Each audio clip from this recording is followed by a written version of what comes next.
Olá, queridos amigos e amigas. Estamos começando mais um podcast. Agora sobre a exposição dos manuscritos de Allan Kardec, acontecendo no nosso 12º Congresso Espírita do Rio Grande do Sul, com a curadoria do Museu ACOL, na pessoa então do nosso Adair Ribeiro. Aqui ao meu lado eu tenho a obra deste escritor também, Adair, intitulada A Obra Esquecida de Angeli Torteroli. Está sendo lançado aqui conosco, que fala então sobre esse espírita que a gente conhece pouco, mas que agora a gente tem a oportunidade de compreender um pouco mais da história do nosso movimento espírita. Muito bom, Adair, tudo bem? Muito bom. Meu amigo, a gente sempre gosta de apresentar ao público que acompanha os materiais da Feres quem é o Adair. Conta pra gente um pouco quem tu és, o que tu fazes e como é que chegasse a pesquisa histórica sobre o Espiritismo. É fácil, vai ser, porque a minha vida no Espiritismo é bem curtinha, pelo menos essa encarnação. Comecei há 6 anos, nascido em Londrina, Paraná. Criança eu fui para Araçatuba e fiquei até os 17 anos. Em algumas oportunidades, não muitas, eu cheguei a frequentar palestras espíritas com os meus pais, mas nada de estudo, nada de aprofundamento. E aí eu vim para São Paulo, onde eu fiz a universidade, sou engenheiro naval de graduação, prestei o vestibular para a USP, passei e fiquei em São Paulo. E há uns 7 anos atrás, mais especificamente, perto da minha residência em São Paulo, tem o Instituto Espírita de Educação, que eu passei a frequentar. Alguns parentes, minhas cunhadas, frequentavam o centro e eu passei a ouvir as palestras, iniciei nos cursos. Lá é dividido o meu curso básico, que é o Livro dos Espíritos, junto com o Evangelho segundo o Espiritismo, e o mediúnico, que é o estudo, né, do Livro dos Médiuns. E senti uma necessidade muito grande, mas muito grande, de passar a estudar com mais carinho, né, a obra de Kardec. E, junto com isso, eu senti também uma necessidade de não ficar no português. Eu tinha algumas edições, hoje com a internet a gente tem tudo, né? Então eu comparava a tradução A com a tradução B. Engenheiro é chato, viu, Vinícius? É muito chato. E eu tinha algumas passagens, alguns pontos que eu ficava realmente na dúvida. Aí eu resolvi formar uma biblioteca particular, comentei isso com a Larissa já, e comecei a adquirir algumas obras originais em francês. Sou muito bem relacionado com alguns amigos que eu tenho em várias partes do mundo, porque eu sou mergulhador, sou instrutor de mergulho e eu participo de algumas Historical Diving Society em alguns países. Até viajo, né, para intercâmbio de história do mergulho, equipamentos antigos, coleciono alguma coisa e saí atrás dessa biblioteca. Então, alguns livros que eu vi a primeira edição, segunda, terceira, de alguma obra, eu estava em determinado país, pedia para esses amigos irem adquirirem. Até que isso tomou um corpo quando eu consegui a coleção da Revista Espírita completa, o primeiro exemplar de 1858 até o final do século XIX. E aí isso chegou em casa, quantidade de volumes. A gente mora em apartamento em São Paulo, né? Marcela, minha esposa, já falou, você vai pôr isso. E aí começou aquela preocupação, né? Falei, estou guardando, preciso de uma biblioteca, lugar, já está caminhando para algo mais sério, né? A coleção da Revista Espírita não é algo que eu vou estudar no original em francês. E aí no Instituto Espírita de Educação eu procurei o então presidente, olha, tem um espaço, vamos criar um espaço para isso. Falou, daí não é o perfil, né, Larissa? A gente tem uma grande dificuldade de, às vezes, colocar a história, né, a historiografia com mais cuidado dentro do movimento, e eu senti essa dificuldade lá. E foi assim que iniciou, né? A mosquinha da pesquisa surgiu realmente quando eu fui assistir a palestra da Simone Privato, lá em São Paulo, com o lançamento do livro O Legado de Allan Kardec. Eu fiquei encantado com aquele... ela foi à Biblioteca de França, ela folheou determinados documentos, ela localizou, né, declarações de impressão de determinada obra. Aquilo foi me encantando. Aí, nesse mesmo momento, eu comecei a ter contato com o Carlos Sete, também em São Paulo, que é um pesquisador que eu admiro demais. E foi assim que iniciou. A mosquinha da pesquisa ali deu uma mordidinha, uma picadinha muito forte. E foi isso, cara. Esse foi o meu início.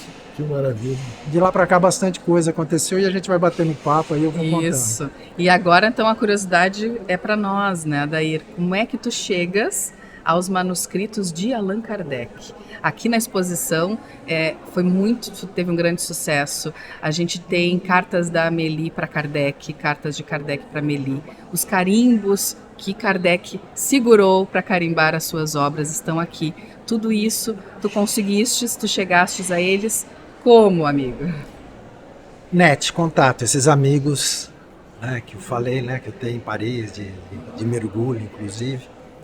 Em 2018, logo após a palestra, né, o seminário da Simone Privato, com aquela repercussão que teve da Gênese, né, a provável adulteração, tudo, o que aconteceu? Logo no final daquele ano, um personagem que se intitulava Philippe Leymarie começou a anunciar no Facebook uma quantidade de documentos que o movimento jamais viu. Então tinha cartas, algumas cartas, ele foi colocando paulatinamente a coisa. Algumas cartas, por exemplo, o Livro dos Espíritos, a primeira edição, que está aqui na mostra, na exposição, veio de lá.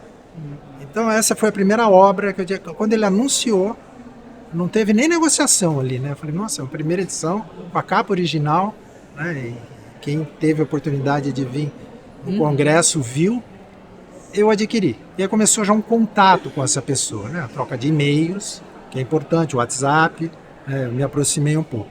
E ele começou, aos poucos, colocava uma carta, colocava uma suposta comunicação, né? Tinha o nome do médium, suposto nome do espírito, parecia ser original, mas é aquele negócio, né? Internet é internet. Sim. E a gente é brasileiro.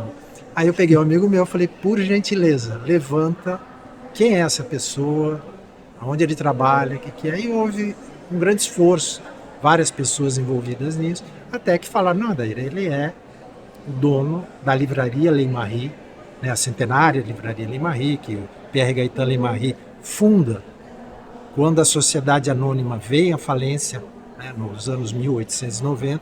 Na sequência ele abre essa livraria Leymarie, leva, a gente acredita, né, que levou todo aquele estoque que pertencia à Sociedade Anônima e abriu essa livraria.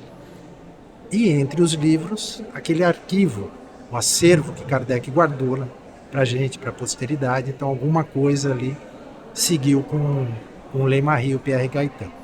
A família Leymarie, o Pierre Gaëtan Leymarie, ele vem a falecer no início do século XX, 1900, 1901. A esposa, Marina Duclos, assume. Na sequência também ela vem a falecer. E o Paul Leymarie, que a gente até mais conhece, né, nem tanta Marina Duclos, assume a livraria.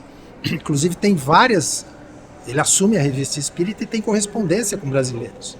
A gente localiza nas revistas posteriores, né? O movimento conhece muito até 1869, mas é uma riqueza a Revista Espírita. Ela precisa ser resgatada, inclusive traduzida. Até com o Noleto eu tenho conversado. Noleto, por favor, traduza mais alguns exemplares, alguns anos da Revista Espírita. É um projeto que ele quer fazer, ele já sinalizou positivo que ele tem interesse nisso. E aí a gente chega no quê?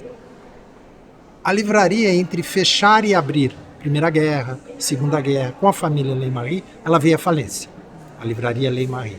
Nos anos 1970, a família Chigot adquire, né, esse fundo de comércio da livraria Leymarie. Então o pai do Philippe Chigot, não Philippe Leymarie, adquiriu essa livraria, com todo o fundo de comércio, com todo o seu acervo, todo o seu estoque, estava lá, no mesmo localzinho, na Rue Saint-Jacques. Impressionante. É incrível. Sobreviveu à Segunda Guerra. Sim. Primeira, segunda. Sim. Na França. Na França. Então, ou se levou aquele acervo para casa, né, e depois voltou para o imóvel. Fato é que ela faliu e foi adquirido depois em leilão público, alguma coisa assim, foi arrematado todo aquele acervo. E a gente acredita, porque nem o Pierre Chigot, o Philippe Leymarie, sabe ao certo a origem dos documentos. Que eu fiz uma entrevista com ele, eu documentei isso, que ainda a gente vai publicar, né, o nome, onde ele nasceu, o pai, como adquiriu, tentando, mas em momento nenhum ele trata disso. Ele falou, olha, apareceu, a gente queria que estava dentro de uma caixa Isso. E aí ele começou a anunciar em 2018. E aí começou uma tratativa muito longa. Muito longa, foram meses e meses e meses de negociação. E uma preocupação também do Charles Kempf na França. Porque o Charles chegou a adquirir algumas coisas e começou meio uma disputa. Né? O Charles não me conhecia, eu não conhecia o Charles. Gerou um certo estresse isso, porque quando finalmente a gente conseguiu trazer, o Charles ficou extremamente preocupado e chateado, né, com certeza, né, porque ele não conseguiu aquilo. E aí depois eu vinha conhecer o Charles. E aí as coisas voltaram à normalidade. Falei, Charles, o objetivo é o mesmo. Os documentos são do movimento espírita. O teu objetivo era não deixar isso se perder. É o mesmo objetivo que eu tenho. O teu objetivo é universalizar toda essa informação. É o mesmo objetivo que eu tenho. Seu objetivo é transcrever, traduzir. É o mesmo objetivo que eu tenho. E nós vamos fazer isso. Então, foi assim. Então, esses documentos chegaram e aí começou todo um processo que aí a gente vai batendo papo contando. Mas foi dessa maneira que esses documentos chegaram ao Brasil. Interessante, porque é curioso como vocês foram várias pessoas buscando esses documentos. Não foi só tu e o Charles, teve o Carlos. E vai crescendo no âmbito do nosso movimento espírita, muito relacionado a essa intervenção, essa ação de vocês, a importância da pesquisa histórica. Eu queria que pudesse falar assim, qual a importância da pesquisa histórica, inclusive sobre Kardec para o movimento espírita? Como é que tu enxergas? No sentido de visão de futuro, inclusive, porque pode ser que no primeiro momento nós não estejamos devidamente apropriados do valor disso. Mas pensando no futuro do movimento espírita, inclusive. Vinícius, eu vou falar primeiro na primeira pessoa, né, porque eu acho importante eu falar na primeira pessoa, que era a minha percepção. Quando eu comecei a fazer os cursos, batemos um papo sobre isso, eu percebi uma certa discrepância entre as palestras, né, entre algumas obras adotadas nos cursos, como referência para estudo, e o que eu lia em Kardec. Isso me gerou uma certa inquietação no primeiro momento, ao ponto de eu quase ter me afastado do meu centro espírita. E aí, conversando com o pessoal mais experiente, né, o pessoal com mais preparo espiritual que eu, né, eu sou engenheiro, né, então minha vida inteira não foi de muita leitura como é a área de humanas. E eu sempre tive um pensamento muito cartesiano, uma lógica muito... É racional, mas é extremamente 1 mais 1, 2. Né? Então, às vezes, sem ouvir muito, sem outras percepções, outros valores. Então, esse é o Adair, de 7 anos atrás. E com todos os problemas pessoais que, às vezes, né, nos levam a procurar alguma coisa na espiritualidade. No meu caso, eu não entrei pela dor. Eu não sou de berço espírita, como é uma frase comum, que eu particularmente não gosto muito dessa frase. Né? Eu acho assim, cada um tem o seu caminho, né? Então você não nasce num berço espírita. Você é orientado, né? Mas o teu livre-arbítrio é seu. Você pode ter uma certa orientação, mas não, cada um vai seguir o seu caminho. E, como eu fui sempre muito racional, cartesiano, depois de casado a gente começou a ter problemas naturais com os filhos. E aquilo me incomodava. 1 mais 1 não era 2. Deixou de ser 2. Então tinha mais variáveis, muito mais variáveis, que eu não conseguia entender. A família era católica, a gente foi primeira comunhão, a gente foi batizado, não cheguei a fazer crisma, né? Mas toda aquela orientação veio da Igreja Católica. E eu sempre fui muito questionador. Né? Quando a Larissa e a mãe, vocês estão com crianças pequenas, acho que ainda não começou a fase do porquê para vocês. Já? Então, tá bom. Começa cedo agora essa fase. Então, as coisas vão adiantando. Então, eu não perdi a fase do porquê. Né? Então, até hoje, né, já adentrando um pouco na tua pergunta, eu não parei do porquê, como, peraí, né, sempre procurando mais respostas.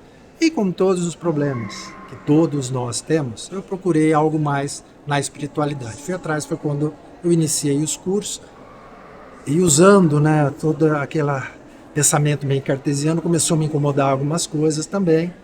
Né, comecei a entrar na pesquisa, a buscar alguma coisa mais. E quando eu encontrei Kardec, realmente, lendo, estudando, eu falei, eu achei a resposta para as minhas inquietações. Me respondeu e me responde até hoje todos os questionamentos que eu tinha. Né? Como a gente não é estático, e nem a doutrina, ela é progressiva, né? Até hoje ela tem me respondido. E eu já estou na fase da contestação de algumas coisas, buscando exatamente o que o Kardec propôs para a gente, a continuidade. Então esse foi aquele meu início. Aliado à pesquisa, o que está trazendo para ele? Então o que eu espero, o que o movimento pode esperar? Eu espero que o exemplo que o Kardec me trouxe de responder e as minhas inquietações que ainda não estão respondidas, a pesquisa, o estudo, tudo que o Kardec deixou para a gente como pedagogo, da maneira que ele colocou. Muita gente fala que Kardec é difícil de ler. E a gente tem que respeitar isso. Tem que respeitar. Kardec, ele exige o mínimo da gente, o mínimo de estudo, o mínimo de reflexão, né? É o que ele propõe. Ele, como um grande filósofo, um grande pedagogo, a todo momento ele propõe reflexões para a gente. Tanto que ele deixou perguntas e respostas. E deixou mais perguntas do que respostas. A partir do momento que a gente enxergar isso na doutrina, que tem mais perguntas a serem respondidas do que respostas, a gente vai voltar para o caminho que Kardec propôs. Então é isso que eu espero, que esse acervo todo torne realmente Kardec conhecido para a gente. Não só sua vida histórica. Ah, nasceu filho de quem? Teve uma suposta filha, Luiz. Não. Mas todo aquele preparo que esse homem teve para estar entre a gente encarnado. Como a espiritualidade o ajudou como coautor deixar o legado que ele deixou para a gente, e a gente passar a compreender a importância disso. Enquanto a gente entender que todas as respostas estão nas 22 obras fundamentais, onde Kardec chama de 22 obras fundamentais, na última obra que ele escreveu para a gente, que é o Catálogo Racional, que pouca gente também conhece. Ele falou, as obras fundamentais do Espiritismo são essas. 22, inclusive a Revista Espírita, que, na minha opinião, ela tem que ser estudada como parte central. A gente tem que estudar o Livro dos Espíritos lendo a Revista Espírita. A gente tem que estudar o Livro dos Médiuns lendo a Revista Espírita. Kardec deixou um método para a gente. Leia isso, leia aquilo. Leia, mas a gente tem que agregar a Revista Espírita. Leia concomitantemente. Né? E quando a gente fizer isso, a gente vai entender a proposta de Kardec, a proposta dos Espíritos, o porquê a doutrina é progressiva. Então, qual a importância do acervo para a gente? É resgatar esse trabalho de Kardec. A gente comentou ontem, 10, 11, 12, 13, 14 horas trabalhando, à luz de vela, apresentando uma revista espírita todo mês, apresentando praticamente uma obra fundamental a cada 2, 3 meses, revisando as suas obras. Lembrando que todas as obras foram revisadas, com exceção da Viagem Espírita, que é uma obra descritiva do que aconteceu. De viajante. É um diário de viajante. Mas as obras ele revisou. Então a doutrina não veio pronta para Kardec. Kardec foi o coautor com a sua metodologia e foi construindo. E ela não terminou. E cabe a gente agora resgatar essa memória. Através desses documentos, podendo conhecer o dia a dia do casal Kardec. Não podemos esquecer de Amélie, jamais. Kardec jamais conseguiria fazer o que ele fez sozinho. Kardec também estava com uma ajuda fundamental do lado dele. O objetivo, a gente conseguiu trazer os documentos depois de 150 anos dentro de uma caixa guardada. Esses documentos não podem ficar guardados de novo. Esses documentos têm que ser universalizados, a informação, tanto a parceria com a Universidade Federal de Juiz de Fora, para tornar isso aberto, público, universal, transcrever, traduzir, a gente conhecer como aconteceu o Espiritismo para a gente e a importância do Espiritismo para a gente. Então, o que o Espiritismo é para mim hoje, depois de 7 anos que eu iniciei, ele transformou minha vida completamente. Mas continua a inquietação do pesquisador, continua a inquietação do cientista Kardec do que ele deixou para a gente. a busca é uma constante. Esse trabalho é nosso. Acho que eu me estendi um pouco. Muito bom, muito bom. Tu comentaste, e então, enquanto representante do grupo, enquanto mulher, a gente vê aqui na exposição muitos documentos com a Amélie, não só na exposição, mas no Museu Acol, no Projeto Kardec. Então, a Amélie, como tu disseste, ela está muito presente. E a gente tem essa visão da Amélie no movimento com alguns documentos, alguma coisa que eu considero superficial. E eu acho que nos documentos a gente vê um pouco mais da Amélie. Eu queria que tu falasse um pouco disso, dessa Amélie que tu enxergas, que tu vistes nos manuscritos do Kardec. Esta é uma biografia que vai precisar ser escrita, né? Cabe aí agora com esses documentos, né, as cartas, a quantidade de informação que a gente tem, né, a troca de carinhos que tinha nas cartas que a gente vê, né, como eles se tratavam, o respeito. Era algo mais do que um casal. É perceptível isso, né? E eu estou sendo bem frio para falar isso. É perceptível o carinho que um tinha pelo outro, o respeito que um tinha pelo outro, ao ponto deles se tratarem, nas centenas de cartas que chegaram, como meu bom amigo, meu querido amigo. Então, a palavra amigo, às vezes a gente não tem muito, nem a noção com a esposa da gente, né? Acho que eu não me lembro uma vez que eu chamei a minha esposa de minha amiga. Então é uma palavra que também mexe, provoca reflexão. Então a gente vai precisar construir. Mas o que dá já assim para antecipar que a gente vê? Kardec tem um período antes de Kardec, vou falar de Rivaio. Rivaio teve uma escola para meninos, teve uma escola para meninas, profissionalizante, pensionato para meninos, pensionato para meninas. Imaginemos uma mulher do século XIX, é isso que a gente tem que, às vezes, pensar e voltar um pouquinho para não ficar fazendo anacronismo. Vamos nos colocar no lugar de uma mulher do século XIX, onde a igreja chegou a contestar se a mulher tinha alma. E Kardec escreve isso no Livro Espírito. Então, para a gente... É história. Para a gente chegar, né, tentar nivelar a informação para continuar. Então, nesse período que a mulher era casada, era criada para ser dona de casa, os estudos, raramente ela estudava além, né, do que a gente tem hoje como, na minha época, segundo grau hoje. É ensino fundamental, mas é alfabetização, né? Ensino médio, isso, perfeito. É o segundo grau. Às vezes chegava no ensino médio. Era alfabetização e matemática. Perfeito, e ponto. Se a gente imaginar isso, um casal, Kardec montar uma escola profissionalizante para moças nos anos 1840, dando formação profissional para essas meninas, para trabalharem como? Desenvolvendo livros comerciais, livros contábeis, preparando essas mulheres, né, para um mercado de trabalho. A gente já vê um pouquinho como Kardec, Rivaio, o casal Rivaio, estava à frente do seu tempo. Nessas cartas, nesses documentos, a gente vê Amélie Boudet como governanta da escola pensionato de meninas, que chegou a ter, segundo as informações das cartas, mais de 300 ou 400 alunas. A gente não tem ideia, no século XIX, o que seria isso. E a senhora Rivaio era governanta. Então, a gente tem que entender a palavra governanta também, porque para não fazer uso pejorativo dessa palavra. Sim. Governanta, na época, ela era uma diretora geral. Ela era a mãe dessas meninas. E onde a gente enxerga isso? Não é a Adair falando. São os discursos que chegaram de 4 ou 5 anos, na distribuição de prêmios para as melhores alunas. Então, na Europa, né, o ano letivo é de meio a meio, né, agosto a agosto, diferente aqui no Brasil. Então, as melhores alunas tinham uma comemoração, né, no final do ano, onde eram entregues prêmios para essas meninas que se destacavam nos estudos.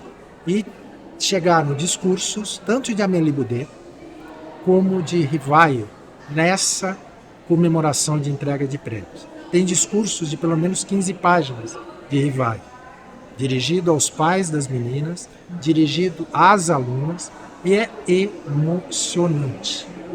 É emocionante. Então isso precisa ser escrito ainda.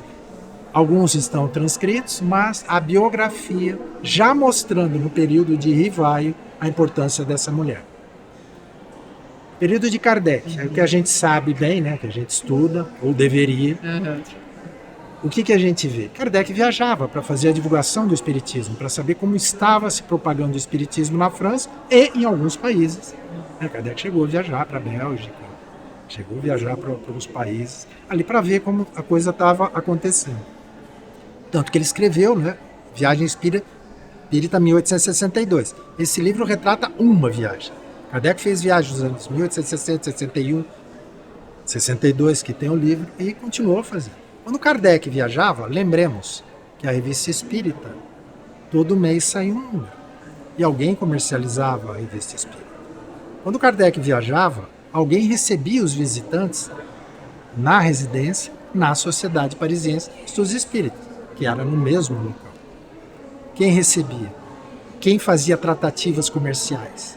Quem se relacionava com correspondentes enquanto Kardec fazia essas viagens? A senhora Amélie Boudet. A senhora Amélie Boudet chegou ao ponto, nos documentos que a gente tem, fala, eu já fechei o contrato A, B e C. Eles tinham algumas propriedades, tinha Vila Seguir, eu já fiz as tratativas e ela não pedia opinião. Não tinha opinião do marido. Ela simplesmente... Eu já vi isso em algum lugar. Nós vemos constantemente, Vinícius. Ela simplesmente comunicava o senhor Allan Kardec e falou, olha, eu vendi tanto, eu fiz isso, eu já assinei o contrato e já está feito. Essa é a senhora que, quando desencarna Kardec, dá continuidade ao seu trabalho. Funda a Sociedade Anônima, de acordo com o projeto que Kardec queria, coloca pessoas de confiança ao seu lado, Kardec desencarna, ela publica algumas obras que a gente vê na Revista Espírita de julho de 1869, que já estavam à venda algumas obras. Que ela terminou as obras à publicação do que Kardec já tinha deixado pronto. Entre elas a 4ª edição do Céu e Inferno, entre elas a 5ª edição da Gênesis, entre elas a 2ª edição do Caractere da Revelação Espírita, entre elas a 11ª edição do Livro dos Médiuns. Aí ela funda a Sociedade Anônima, em julho de 1869. Sociedade Anônima entra em operação em agosto de 1869. A senhora Kardec era a maior acionista da Sociedade Anônima. O que ela fez? Ela era acionista. Quem administrava? Tinha os administradores, como toda a Sociedade Anônima. Ela se afasta da Sociedade Anônima? Não. Ela, como mulher do século XIX, ela passa a integrar o comitê fiscal de uma sociedade anônima. A gente tem ideia do que é você participar do conselho fiscal hoje de uma SA? Claro. É um absurdo a responsabilidade. O conselho é tanto quanto o conselho de administração na fiscalização, né? O conselho de administração da parte administrativa. Ela era parte integrante disso. E o comitê de leitura, ela participava desse comitê também? Você leu meus pensamentos. Olha só. A Sociedade Anônima tinha um comitê de leitura. O que era o comitê de leitura? Era aquele grupo de pessoas que ia analisar tudo que ia sair nas obras, na Revista Espírita, ou em alguma obra que é a Livraria Espírita, criada por Kardec, né, e ele desencarna em 31 de março, e o brevet da Livraria Espírita sai no dia 2 de abril. A autorização que Kardec tinha pedido para abrir a sua própria selo, né, sua própria editora, ia sair agora tudo pela Livraria Espírita, sai a autorização do governo dia 2 de abril. Ele não vê, né, o pedido que ele fez aprovado, mas já estava mudando para a Rua de Lille. Já tinha o endereço, ele já estava em mudança, e isso a gente vê na Revista Espírita. Como se não bastasse, quem que ia ler todo aquele material que a Livraria Espírita iria publicar? Quem queria controlar o que seria publicado na Revista Espírita? O Conselho de Leitura. E a senhora Amélie Boudet fazia parte do Conselho de Leitura. Então a gente trouxe para o Congresso um inventário do ano civil 1872/1873. Lembremos, né, que a Sociedade Anônima foi fundada no meio do ano. Então o ano civil passou a ser de abril a abril. Abril de um ano. Tá. Então, esse inventário é do ano civil 1872-73. Esse inventário foi inteiramente feito por Amélie Boudet. A gente tem ideia do que é hoje um registro de inventário? Quem é da área comercial contábil sabe o que é. Esse registro de inventário tem retificações de custos de livros que foram atribuídos valores errados. Apareceu uma retificação, que é normal em balanço. Né? Você levanta o estoque, conta, o valor histórico às vezes foi feito errado, tem uma retificação, imposto de renda a gente faz a retificação hoje. Esse caderno de pelo menos 80 páginas foi feito pela senhora Amélie Boudet.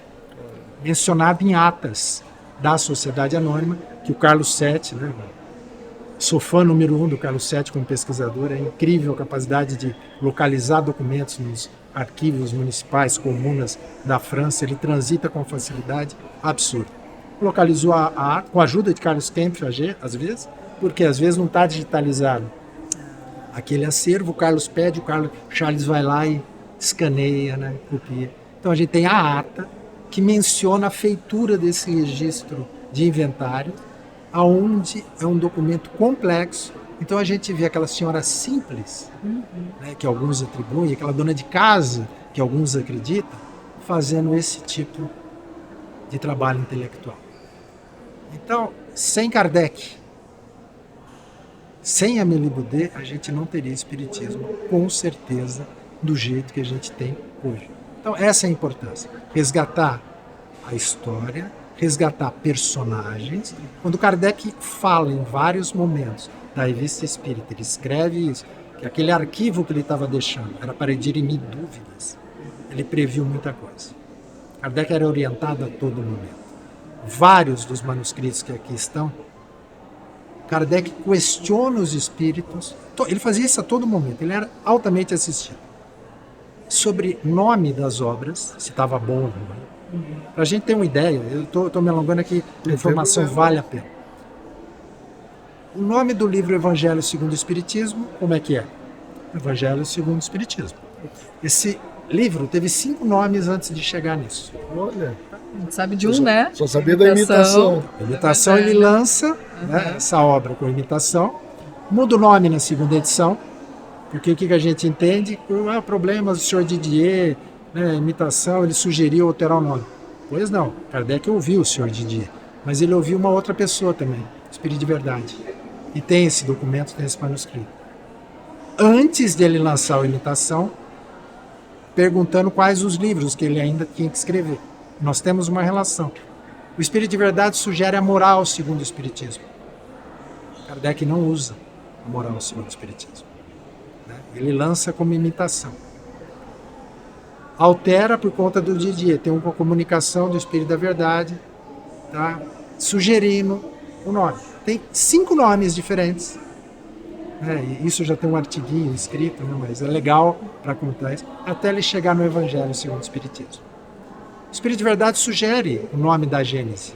Sugere 2 livros, a Gênese e o segundo livro, Os Milagres e as Predições segundo o Espiritismo. O que Kardec faz? Integra. Junto. Era uma colaboração, vou usar uma expressão do Herculano Pires, era uma colaboração interexistencial. Isso. Com a coordenação de Kardec. Ele tomava a decisão.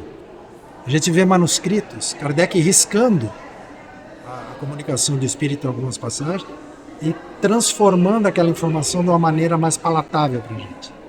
Tem N manuscritos dessa maneira.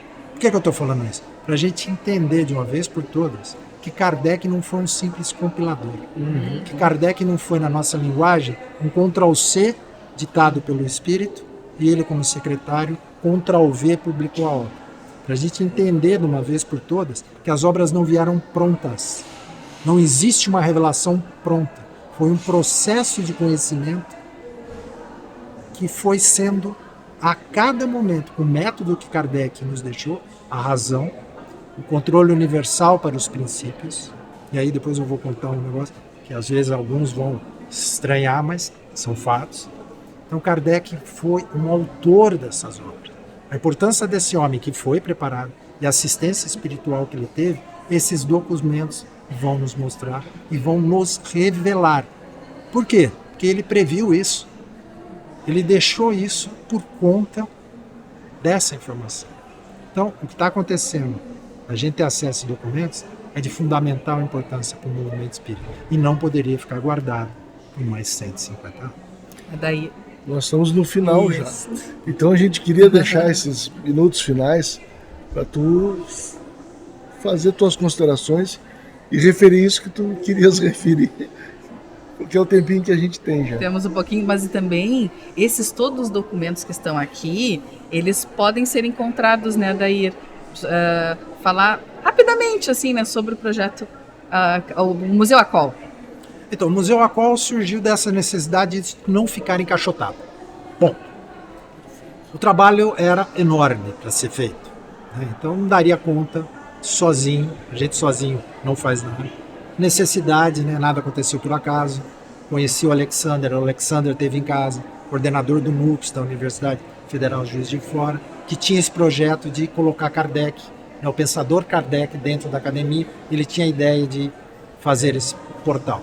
O ACOL, o Allan Kardec Online no Museu, fez o convênio com o projeto Allan Kardec da Universidade Federal de Juiz de Fora, e hoje acadêmicos estão trabalhando esses documentos, transcrevendo e traduzindo.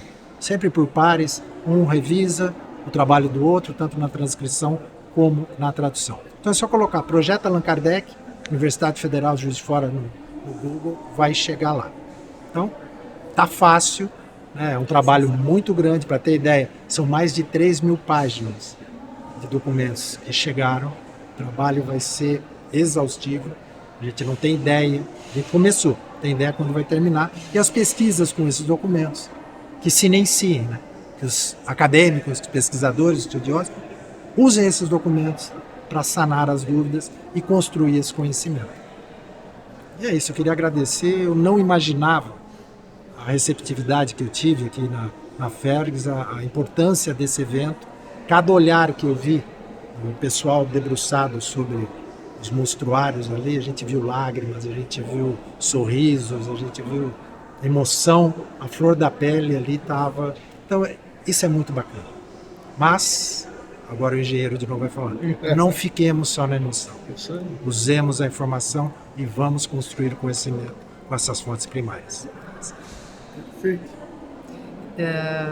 Eu queria agradecer muito pela nossa área de gestão e preservação da memória, o aceite do convite, e o Vinícius depois agradece pela vice-presidência de unificação, porque foi a ideia, né, os contatos dele, e nós, enquanto equipe, ficamos muito felizes e queremos dizer ao Movimento Espírita do Rio Grande do Sul que estamos disponíveis, porque essa preservação da memória também é algo que a gente quer que isso aconteça no movimento espírita em geral. Então a nossa Fergs, com a GPM, está disponível a todos que tiverem questões e perguntas, para que a gente, nos centros espíritas, né, nas nossas casas, que a gente possa também cuidar dessa nossa história e perceber o quanto é importante construindo, saber da construção da nossa história.